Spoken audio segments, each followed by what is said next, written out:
It was about this time that King Herod arrested some who belonged to the church, intending to persecute them.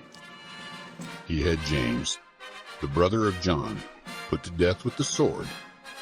When he saw that this met with approval among the Jews, he proceeded to seize Peter also. This happened during the festival of unleavened bread. After arresting him, he put him in prison, handing him over to be guarded by 4 squads of 4 soldiers each. Herod intended to bring him out for public trial after the Passover. So Peter was kept in prison, but the church was earnestly praying to God for him. The night before Herod was to bring him to trial, Peter was sleeping between 2 soldiers, bound with 2 chains, and sentries stood guard at the entrance. Suddenly an angel of the Lord appeared, and a light shone in the cell.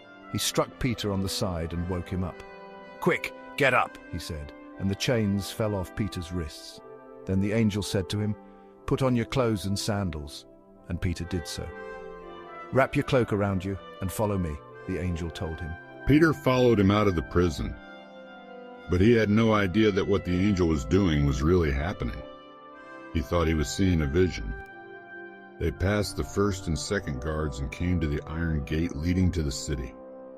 It opened for them by itself, and they went through it. When they had walked the length of one street, suddenly the angel left him. Then Peter came to himself and said, "Now I know without a doubt that the Lord has sent his angel and rescued me from Herod's clutches and from everything the Jewish people were hoping would happen." When this had dawned on him, he went to the house of Mary, the mother of John, also called Mark, where many people had gathered and were praying. Peter knocked at the outer entrance, and a servant named Rhoda came to answer the door.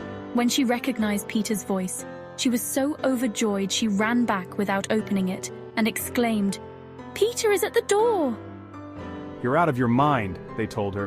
When she kept insisting that it was so, they said, "It must be his angel." But Peter kept on knocking, and when they opened the door and saw him, they were astonished. Peter motioned with his hand for them to be quiet and described how the Lord had brought him out of prison.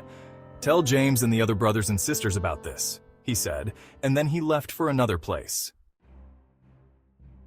In the morning, there was no small commotion among the soldiers as to what had become of Peter.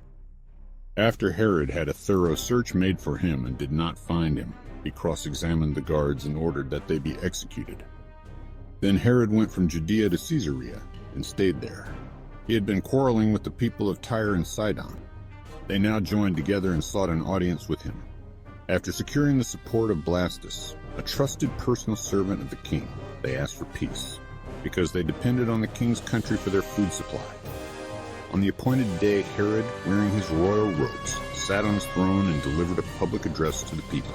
They shouted, "This is the voice of a god, not of a man." Immediately, because Herod did not give praise to God, an angel of the Lord struck him down, and he was eaten by worms and died. But the word of God continued to spread and flourish. When Barnabas and Saul had finished their mission, they returned from Jerusalem, taking with them John, also called Mark.